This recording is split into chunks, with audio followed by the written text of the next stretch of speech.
Hi there, good morning. You're watching Market Cafe and this is ET Now. You're watching Market Cafe with me, Snehi Shah, and my co-anchor Shreyansi Singh. Now, this is a show where we'll take you through all the important global stories that we've been tracking for you bright and early this morning. The handover coming in from the global equity as well as commodity markets.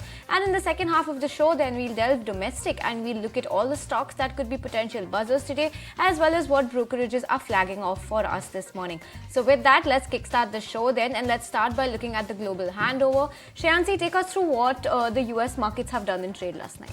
Absolutely. So when you look at Wall Street, that ended the session mixed. And when you look at the tech-heavy NASDAQ, you also have that ending the day higher by about 1%. So NASDAQ, in fact, is on track to end the week higher by 1%. And when you look at stock futures, they ticked lower after the longest winning streak. And it all in all is a little bit of a muted yet momentous day on Wall Street. But how are you looking at oil prices? Absolutely, but before we move on to oil, let's also flag off what US VIX has done. US VIX is down 2.5% at 14.5, and also the 10-year bond yield continues to see some cool off now at those 4.49% yield levels. So with that, let's also shift focus to oil now, and oil prices slid nearly 3% on Wednesday to their lowest in more than 3 months on concerns over waning demand in the US and China. So you had Brent has settled just shy of that $80 per barrel mark, and WTI crude also just holding on to that $75 per barrel mark. Let's also see why this price cut in oil has come in. So weighing on the market, US crude oil stocks rose by almost 12 million barrels last week. Market sources said late on Tuesday, citing the American Petroleum Institute figures. Now, the US is supposed to come out with their oil data every Wednesday, but they're going to delay this week's data to the 15th of November because of some internal issues that they're facing. On the other hand, then, let's also look at the US production, because US production will rise this year by slightly less than previously expected, but petroleum consumption will fall by 300,000 barrels per day. That's the estimate coming in from the EIA. And also let's shift focus to China then, because China also has certain factors that are weighing on these oil prices. Data from China, which is the world's biggest crude oil importer, showed its total export of goods and services contracted faster than expected, feeding worries about the energy demand outlook. So, a host of geopolitical factors coming into play when it comes to oil prices, and which is why you're seeing a downtick and a certain amount of cool off when it comes to oil prices, Shreyansi. Absolutely. Staying with oil then, Barclays has gone ahead and lowered its 2024 Brent forecast by $4 to 98 barrels. Now, they've cited resilient US supply as well as a higher output from Venezuela following the relaxation of sanctions on the Latin American producer. Alright, with that, let's also take stock of all the important cues that you should be keeping on your radar for today's trading session. Let's start by looking at some global cues. Then in terms of data, you've got the US initial jobless claims numbers coming in, China CPI as well as PPI, so inflation data also coming in today. Back home then, today's a Thursday, so it's the weekly FNO expiry. Also, you've got Good Luck India. That board will be meeting to consider fundraising today. Lock-in period is ending for a couple of companies, SBFC Finance as well as Plaza Wires. The lock-in period for these two companies ends today. And when it comes to quarter two earnings, then you've got Adani Ports as well as Apollo Hospitals coming out with their second quarter numbers today. So both of those stocks will be in focus on the back of those results.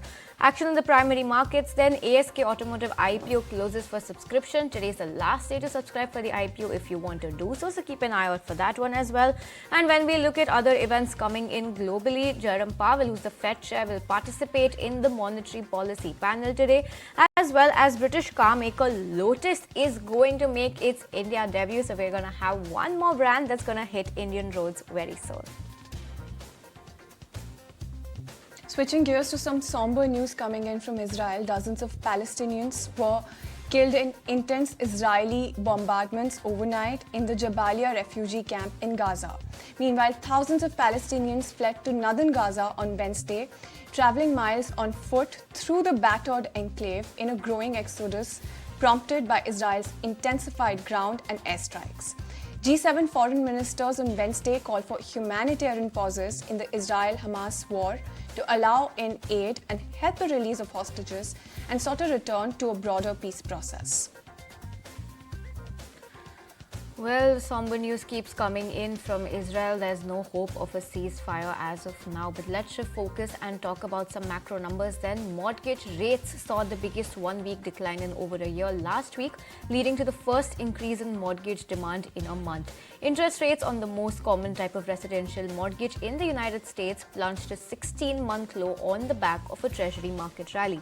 The 30-year fixed mortgage rate dropped by a quarter of a percent point to 7.61%. And keeping it with the macros, Bank of America Chief Brian Moynihan has said that he expects a soft landing in which the US economy steers past a recession even as consumer spending and borrowing slow. He also added that the Fed may go through a little bit of the process that it's eked out for itself for now. Well, then let's take a look at what Disney is doing, because Disney has topped expectations for Q4, courtesy the record profits at ESPN Plus, coupled with continued growth at their theme parks. However, the company's top line has taken a hit due to declining ad revenues. The company is also on to aggressive cost-cutting plan by an additional $2 billion to an earlier target of $7.5 billion. Meanwhile, Amazon has begun cutting jobs in its music division in its latest round of layoffs. Over the past 1 year, the job cuts have impacted 27,000 employees of the retail giant. The impact of the said layoffs remains to be unknown.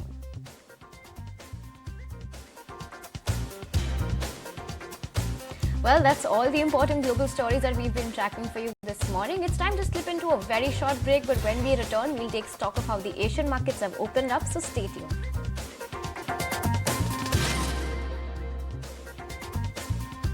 Hi there, welcome back, and thanks so much for staying tuned to Market Cafe. Let's take stock of how the Asian markets have opened up this morning. And most Asia-Pacific markets have opened up pretty mixed, after indices in the region have fallen for 2 straight days, and as investors now focus on inflation data from China. Market participants now await October consumer prices data from China, which is expected to fall 0.1% on a year-on-year basis, according to economists. PPI, which is producer prices, are also expected to decline 2.7%. On the back of that, you can see Hang Seng not doing anything at all, absolutely flat in trade, not much coming in from the Hang Seng. Let's move on and take stock of what Shanghai is doing. Shanghai also up 0.3%, just mere 8 points, not doing much. So both of these indices not doing much in trade as we speak. Shifting focus to South Korea then, which the main index is Kospi. Kospi dropped almost 3.2% in the last 2 sessions, erasing more than half of what it had gained earlier in the week when the country reimposed a ban on short selling. Let's take stock of Kospi. Kospi up 0.5%, not doing much as well. And shifting focus to Nikkei. Nikkei had opened up in the green, continues to build on those gains, almost 1% when we speak. A 300-point uptick coming in for Nikkei. And lastly, let's also shift focus and look at Australia, whose index is ASX 200, 0.6% uptick coming in over there also. So largely in the green, most indices not doing anything. Nikkei seeing some strong action, up almost 1% in trade as we speak. Well, we managed to close at those 19,443 levels on the Nifty yesterday, and the implied open shows 19,509. So while some uptick can be expected in the market today, at least that's what the implied open is showing. Let's see and see how this pans out for us this morning. Right. Well, switching focus to fashion now. In a world where fashion is a canvas for personal expression, a select group of individuals have raised the stakes, choosing to adorn themselves with nothing less than the creme de la creme of designer footwear. As India emerges as the 5th largest retail destination globally, the footwear segment has been on an upward trajectory. Vinny takes you through the premiumization trend in the footwear space. Luxury, luxury, and only luxury. That's the trend that we have seen post-COVID, where luxury market has seen a sharp growth, not only in India, but across the globe. And today, we are at the Jio World Plaza Mall in Mumbai, where prestigious brands redefine style and elegance in the country.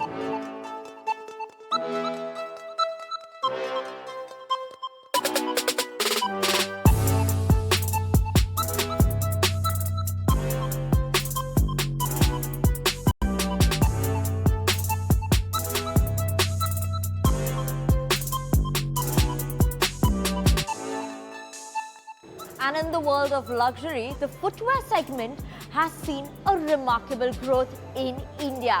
Looking at some of the numbers, 2021 to 2022, in that year, India footwear luxury market saw a 72% growth. And since then, 2022 to 2023, the market saw a steady rise of 4%.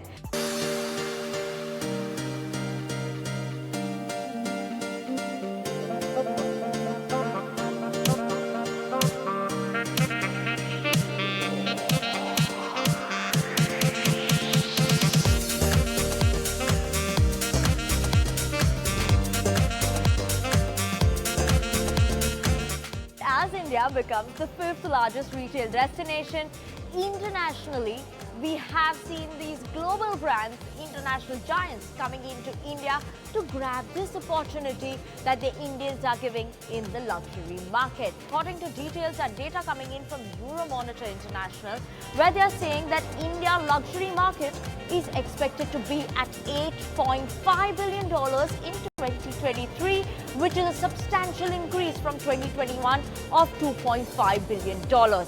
Also, what's more astonishing is what Bain & Co.'s reports currently suggested, recent reports suggested that by 2030, they expect the luxury market in India to be at a staggering, a robust $200 billion. So the luxury market is booming.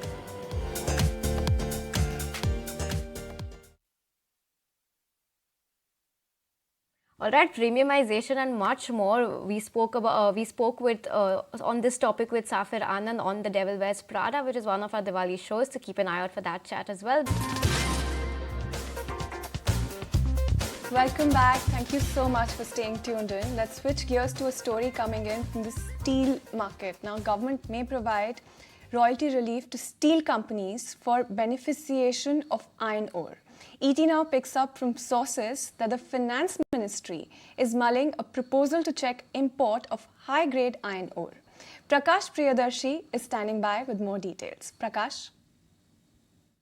Yes, we are learning from our sources that the government may provide a relief in royalty structure to the steel companies. Sources are saying that the Ministry of Finance is considering the proposal of Ministry of Mines. The proposal that the government is considering will provide two types of relief to the companies.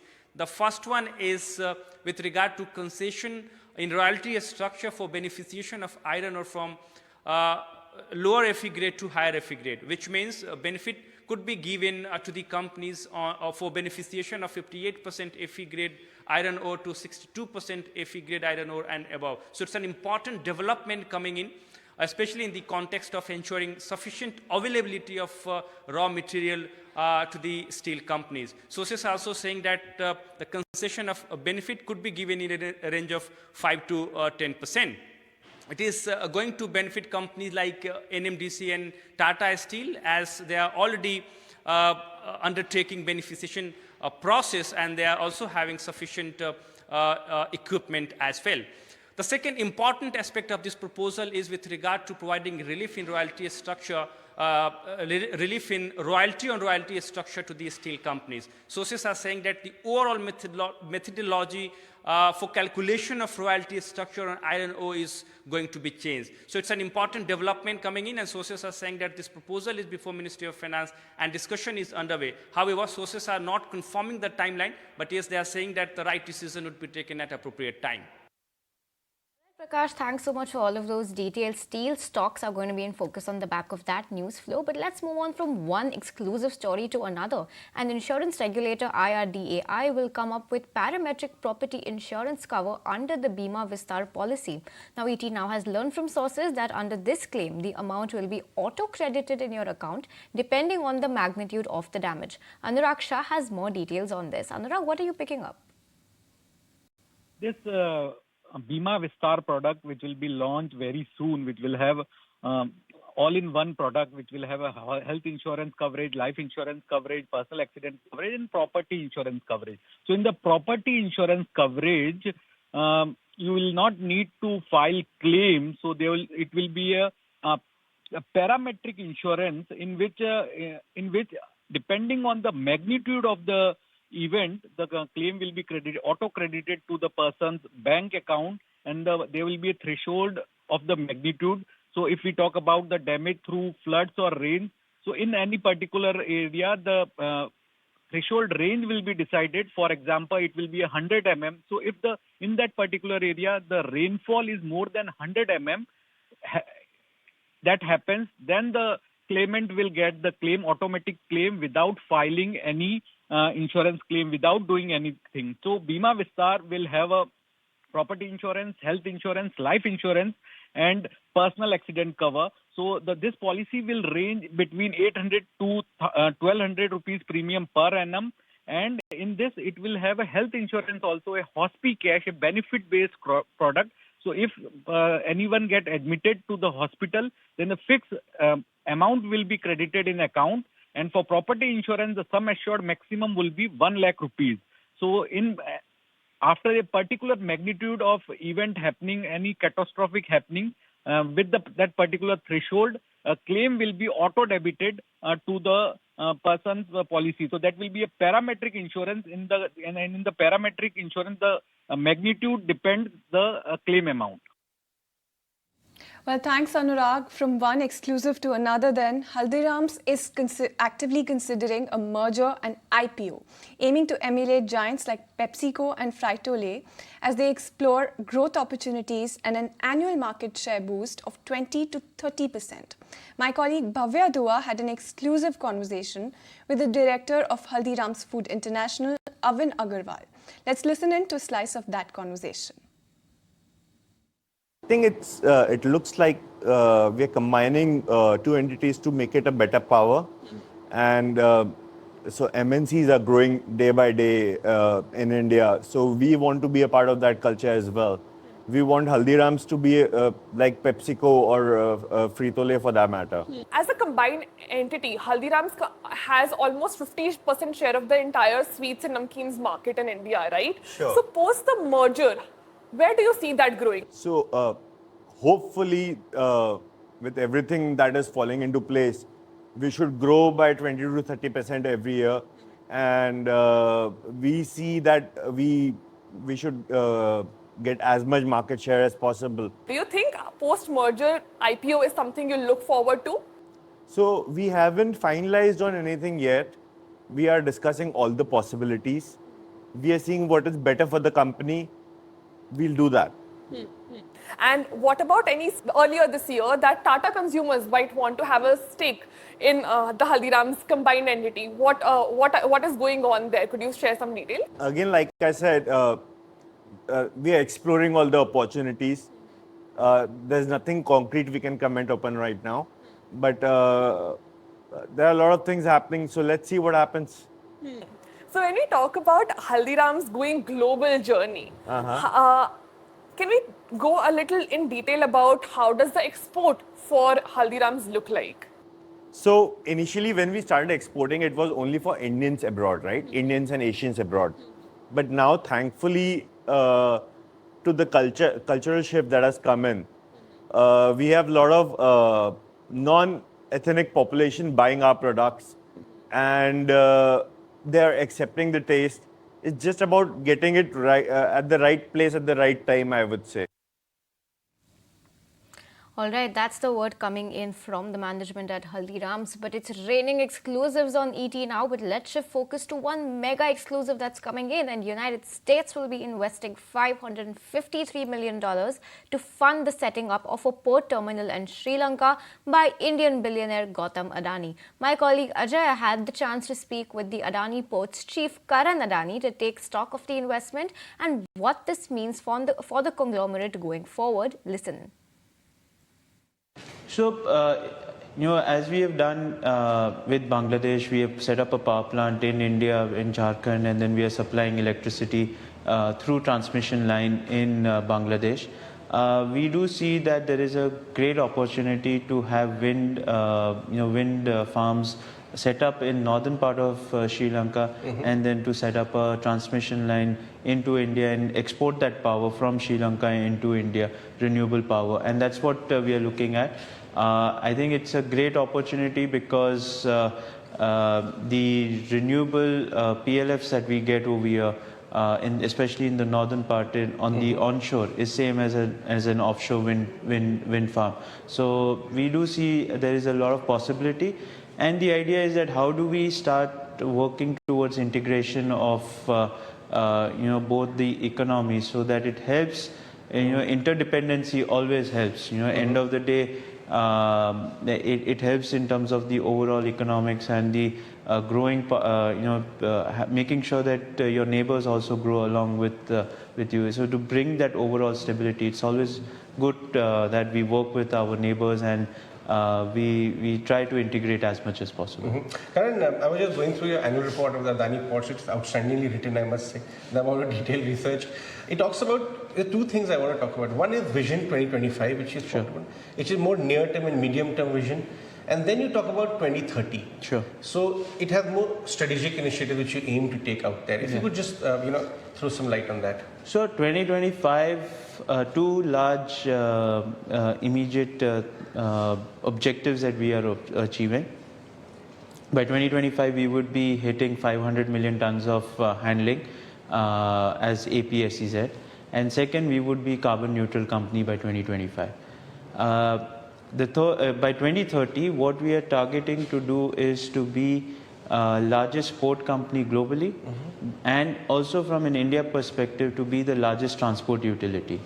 What does it mean by transport utility? We are sort of transforming the company. We are not just going to be a port company, but more of a solution company to our customers, and give them a solution for their logistics need all the way to their factory gate, and hence develop whatever infrastructure we need to do in the hinterland part of the country, whether it's rail, whether it's ICDs, warehousing, trucking solution, rail solution. So that's what we would be going towards, and so it's going to be more of a solution-based approach with infrastructure, with infrastructure embedded into it, and also technology embedded into it.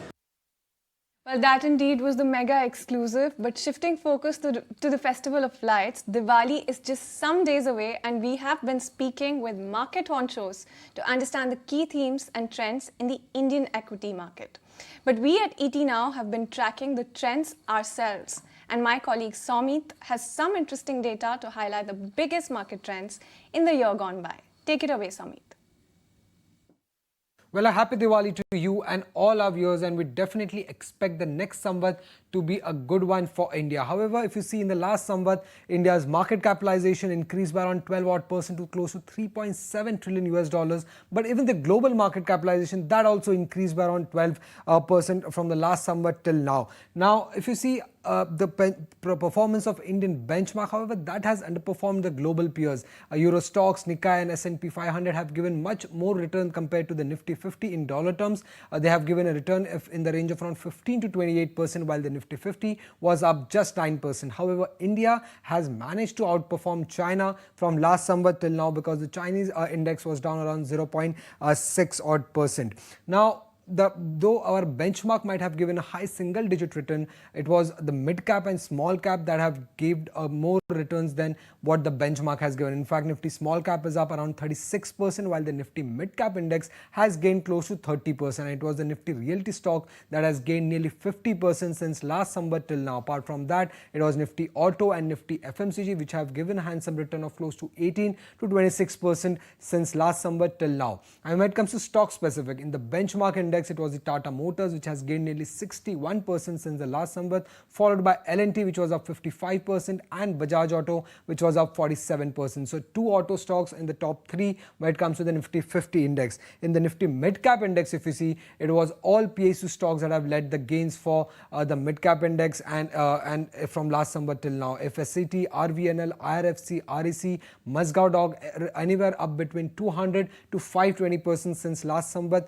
till now. And it was not only these five stocks, in fact, all the PSU stocks have given a handsome gain in the last Samvat till now. And lastly, when it comes to the Nifty small cap index, in that if you see, it was Suzlon which has gained nearly 344%, and BSE which is listed in the Nifty small cap 100 index has gained around 250 odd percent. And then there is Apar Industries, Kalyan Jewellers and UCO Bank who have managed to give more than 200% return since last Samvat till now. So this clearly shows that though there was not much of gains in the benchmark index, but it is the Nifty mid cap and the small cap indices or stocks that have given handsome returns to investors from last summer till now.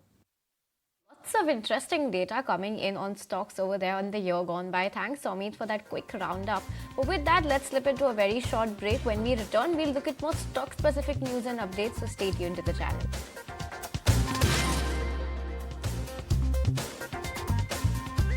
Welcome back. Thank you so much for staying tuned in. As we step into a brand new Samvat, we caught up with Pankaj Murarka, Vineet Bulinchkar and Deepan Mehta on their Diwali Dhamaka stock picks. Let's listen in to a slice of that conversation. The future of finance or when it comes to banking is fintech. So I'm very positive on Paytm as a company because I think fintech is at the intersection of finance and technology. And my view, probably some of these fintech companies will emerge as the fastest growing companies within the financial sector for this decade.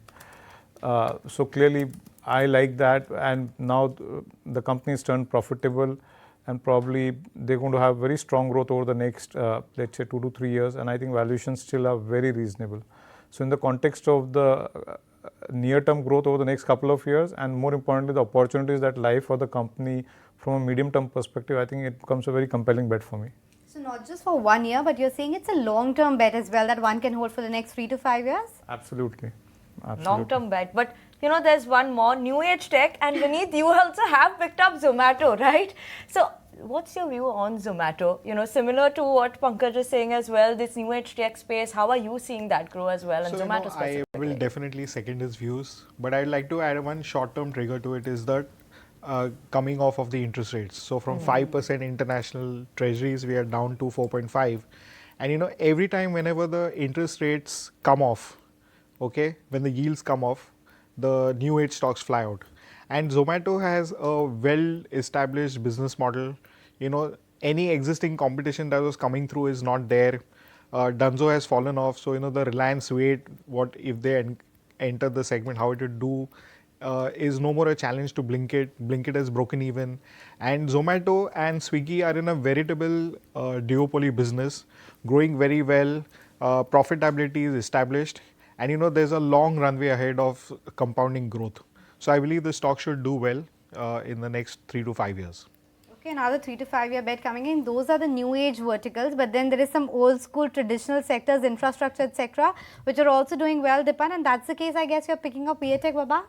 Yes, absolutely. I think along with new age tech, environment is very important. And we are all seeing the air in Mumbai and elsewhere. And water is a big issue globally. So VATech is a water technology company. And it operates globally across the world, especially Europe, India, Middle East as well. And their main expertise in setting up desalination plants. In fact, Chennai, which is the desalination capital of India, 70% of the water comes from desalination plants, all of which have been set up by VATech Babak. Anyway, we are in a capex upcycle and we're entering into election season as well. So I expect that infrastructure projects will get even further impetus. And VATech Babak is bang in the middle of this particular theme, where water is important and we want to spend more on infrastructure. They have an average 3 to 4 year kind of order book position, and I think that next 2-3 years will be exceptionally good for VATech Babak. Alright, stay tuned to the channel for the full chat of the 3 Aces show. But moving on, let's talk about some Q2 numbers. And Lupin's Q2 earnings came in better than what the street had penciled in. And margins are at a multi-quarter high as well. Somit is joining in to do all the number crunching for us. Somit, break down these numbers for us. Well, if you see, Lupin has reported a strong set of numbers in the second quarter of FY24. The margins were at multi-quarter high for the company. In fact, the US generic sales came in at close to $213 million, which is nearly 18% growth that we have seen on a sequential basis. And this growth was largely driven by Spiriva and market share ramp up when it comes to the Prezitza drug for the company. Now, the India formulation business, that was up around 7% on a YY basis, and this business contributes nearly 34% to the company's total sales. EMEA sales were up 24% and that contributes around 10% of the total sales, while the growth market sales were down by around 2% on a YY basis, and this segment contributes around 9% to the total sales of Lupin. When it comes to margins, gross margins expanded to around 66.2% as against 63.8% reported by the company in the previous quarter, while EBITDA margins came in at close to 18.2%, which was nearly 4% points higher on a sequential basis. Now, the margin improvement was driven by higher gross margins and positive operating leverage that Lupin saw in the second quarter of FY24. And lastly, Lupin has received nearly 11 ANDA approvals from US FDA in the second quarter of FY24, taking its cumulative ANDA filings to close to 444 as of September 2023. So keep an eye out for Lupin in trade. Strong margin expansion is what the street would be watching out for from Lupin. Amit, so we'll definitely be keeping an eye on Lupin, but Pidilite also reported its numbers. So talk to us about that, because the revenue, PAT and EBITDA came in below estimates. In fact, the company is also stepping into the lending business with the acquisition of Pargrow Investments. So help us put that into perspective. Well, Pidilite did report their second quarter numbers, and in that, if you see, the company's revenue, EBITDA and net profit were below estimates, but on the margin front, it was a stellar show. In fact, gross and EBITDA margins for the company were at its highest in the last 10 quarters. But what the street would be more focusing now from Pidilite is their expansion or foray into the lending business. Now, they will be acquiring Pargrow Investments, which is an NBFC which belongs to the promoter group. Now, they will be doing this acquisition at a minimal cost of just 10 crore rupees. But going forward over the next 2 years, they're planning to invest close to 100 crore rupees in this business. Now, this lending is an unrelated business to its current business, and hence there would be some investor concern coming in. Plus, this acquisition is being done from a related party, which is the promoter. Hence, there could be some investor skepticism when it comes to this acquisition. Now, however, the investment that the company is planning to do is very small when compared to what Pidilite size is. Now, this 100 crore investment over a period of 2 years is just 2% of its EBITDA. And today, more clarity will be required from the company on the conference call that will be held at around 2 p.m. And some analysts also believe that this acquisition could deepen the connect with its intermediaries, which is an important thing when in the Pidilite's business, and could also complement its existing ecosystem. So keep an eye out for Pidilite in trade. 2 p.m. is the conference call, and investors and analysts will be seeking more commentary when it comes to this foray into the lending business. Right, Swami, thanks for all of those details. Pidilite too will be in focus on the back of its numbers, but let's keep it with earnings, and United Spirits is going to be another stock that will be in focus today on the back of their quarter 2 numbers. This company seems to have reported a good set of numbers. So, Ashesha, tell us more about these numbers. Well, yes, strong set of numbers coming in from United Spirits. Revenues have largely remained flat on a year-on-year basis, but margins have expanded. Company has reported margins at about 16.3% versus 15% that the company had reported same time last year. So on a year-on-year basis, we've seen good 130 basis point margin expansion. As far as volumes are concerned, overall volume growth has been rather muted, but the company, remember, has been focusing on premiumization, and hence the P&A segment has registered a strong growth of about 3.8% on a year-on-year basis. P&A growth was driven by higher realization and higher unit sales in the quarter gone by, and hence this segment has registered strong growth. Management commentary with respect to inflation continues to remain sluggish. They say inflationary headwinds continue to remain challenging, and hence that is a little bit of negative for the stock. Analysts meanwhile say that P&A growth was driven by continued premiumization tailwinds, improved footprint and innovative changes that the company has been undertaking for the last many quarters. With P&A growth continuing at double-digit levels and margin performance exceeding analysts' expectations, analysts do believe that there is scope for further another round of re-rating as far as United Spirits is concerned. They also say that they like companies' thrust on premiumization and renewed focus on renovation and innovation. So on the back of strong set of numbers that the company has reported, remember strong volume growth, analysts have also given a thumbs up. The stock will be in focus today. Absolutely. So that's about United Spirits. But which are the other stocks that are more likely to remain in focus on account of news flow, Ashesha? We'll talk about Mascow Dogs. Very strong set of numbers have come in from this counter where revenues have grown by about 7.5% on a year-on-year basis. Margins have also expanded. They've come in at 9.7% versus 6.9% that the company had reported same time last year. Strong set of numbers across the board. Mascow Dog will be in focus today. Meanwhile, on the back of negative news flow, Som Distilleries will be in focus, and that is because now they've informed the exchanges that Income Tax Department has conducted search and seizure operation at the company's corporate office as well as some other factories of the company, and this has been done with effect since the 7th of November. So some negative news flow coming in over here, because of which Som Distilleries will be in focus today. Also keep an eye out on Balaji Amines on the back of weak set of numbers, and it's a weak set across the board. Revenues have declined by a whopping 40% on a year-on-year basis, and profit after tax has seen a knock of about 63%. So weak set of numbers from Balaji Amines. Moving on, two counters will be in focus on the back of their fundraising plans. First up, Titagar Wagons, where the board has approved QIP to the tune of 700 crores. Apart from this, Ramakrishna Forgings will also be in focus, and this is because the company said that they have approved raising of funds to the tune of 1000 crores via QIP. They also said that they have approved floor price at the rate of 644 rupees per share. Moving on to Phoenix Mills, on the back of news flow, this counter will also be in focus, where the company's arm will be acquiring land in Thane, which is owned by Huhtamaki India, for about 429 odd crores.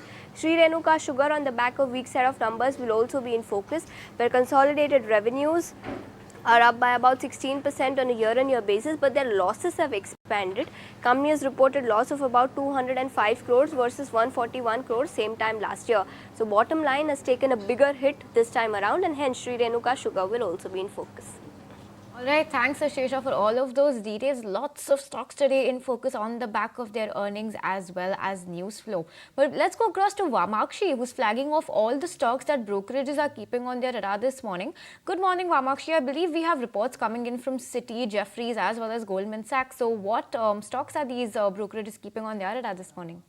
Well, yes, let me first start off with JB Pharma. We have a note coming in from Jefferies, and they have highlighted that the company's numbers were better than expected, and this was mainly on account of higher gross margins.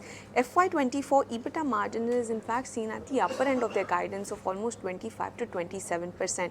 Not just that, India and CDMO is expected to account for nearly 75 to 80% of their sales in the next 3 years. So given all of these factors, Jefferies has maintained its buy rating on JB Pharma, but also gone ahead and hiked its target price to 1,680 rupees per share. Apart from that, keep an eye out on Cummins as well. We have a note coming in from Goldman Sachs, and they have highlighted that the pre-buy is now normalizing, but the export outlook looks quite weak. They continue to have concerns given that bulk of their business depends on ICE. They have very limited visibility as far as new green technologies are concerned, and their contribution to the company's earnings still remain uncertain. So all in all, on the back of that, Goldman Sachs has maintained its neutral rating on Cummins and hiked its target price to 1,520 rupees per share. Apart from that, let's also focus in on Shree Cement. Citi has come out with a report, and they believe that the company reported numbers that were largely in line with what the street was expecting. In fact, they're expecting that the company could post better profitability in the third quarter. Not just that, their valuations are slightly expensive, and that is the reason why Citi has actually maintained a sell rating on Shree Cement, but hiked the target price from 23,000 to 24,000 rupees per share. And lastly, let's also focus in on Prestige Estates. We have a note coming in from Citi, and they have highlighted that the company's pre-sales were quite strong in the second quarter. Net debt did increase, but that is not a cause of concern as of now. Apart from that, they also believe that the company is scaling up well, which should sustain the premium valuation that the stock trades at. So given all of those factors, Citi has maintained its buy rating on Prestige Estates, and in fact, they've hiked the target price significantly from 693 rupees per share to 982 rupees per share. So on the back of that, keep an eye out on this counter as well.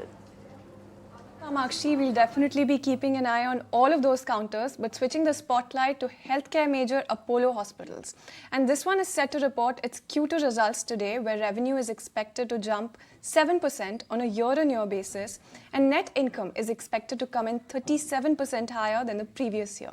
My colleague Srishti is standing by with more details on this. Srishti, what is the street penciling in?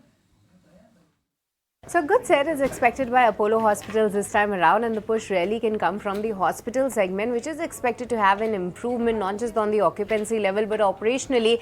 That's expected to give a boost to the overall numbers. Talking about the top line, that's expected to show a sequential jump of 7% this time. 4,738 crores is the expectation on that front. EBITDA is expected to show a jump of 14%, and when it comes to the margins, that's expected to show an improvement from 11.5% to 12.2% this time around. And lastly, onto the bottom line, almost a 40% jump is what we are expecting, with a profit figure of 230 crores. But what will actually lead to this growth is the hospital segment. Sales is expected to show a jump of 5% on a YOY basis, and the occupancy is expected to improve from 62% to 67%, and that will be on the back of the seasonality effect.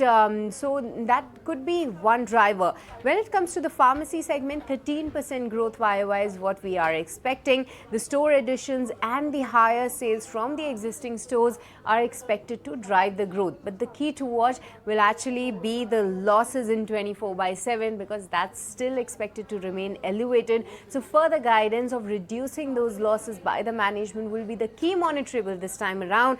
What is their outlook on the hospital segment, the update and the progress on the bed additions? These are some of the other factors that we will be watching out for. Alright, Shrishti, thanks for all of those details. All eyes today will be on Apollo Hospitals on the back of its Q2 numbers. But with that, we're completely out of time on this edition of Market Cafe. We bid you goodbye, but you stay tuned to the channel because the market takes all the action ahead.